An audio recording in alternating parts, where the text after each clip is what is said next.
Concerted effort to abuse the asylum system, and some have already been deported. Jackie Rowley reports. The newest arrivals were at Dover Docks early this morning. Immigration officials are assessing their applications. 167 have come in since Friday. The gypsies needed valid passports and travel documents, but no visas to get into EU countries. They travelled legally to Britain, where they're claiming asylum on grounds of racial harassment and discrimination.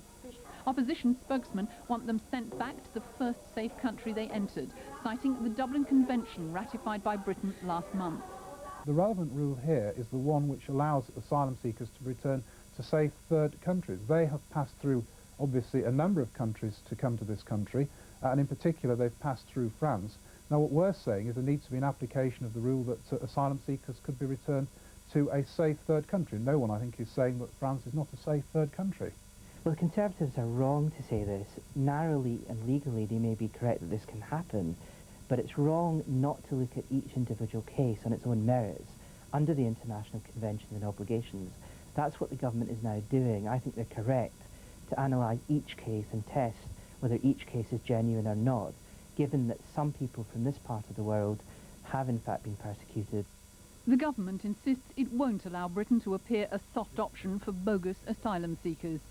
We are adopting a firm approach to dealing with these cases. Some of them will have to be considered on an individual basis, but what we want to be sure is that the message is very clear that if they are seeking to abuse the asylum system, then they're going to go back home.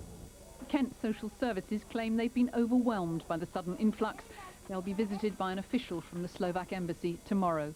Jackie Rowley, BBC News. The police complained to authorities to investigate the death of a 17-year-old student from Malvern College in Worcestershire who crashed his car during a police chase. Julian Elwell was killed when his car hit a wall and burst into flames. Jane Stanley reports. The flag flies at half-mast at Malvern College, mourning the loss of one of the public school's most promising pupils. Julian Elwell from Surrey had many friends at the £12,000 a year boarding school. He'd passed 10 GCSEs and had the final year of the sixth form in front of him. We're all gravely concerned about this terrible event. Julian was a bright boy, popular, and an Oxbridge candidate.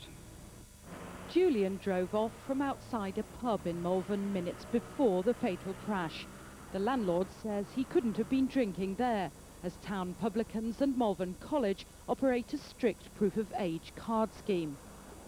A police patrol car pursued him at speed along the route home, but on College Road the pupil lost control, ploughing into the wall of his own school. The police say the car had already gone through a red light, with the patrol car very close behind. Now, there are lots of witnesses still to say, but early indications are, certainly from a witness who saw the crash, that at the time of impact, the police vehicle was within 200 metres or so to the rear of the victim's vehicle. The pupils of Malvern College are clearly shaken by the death of their classmate. Some will be among the people interviewed during the investigation into the tragedy. Jane Stanley, BBC News.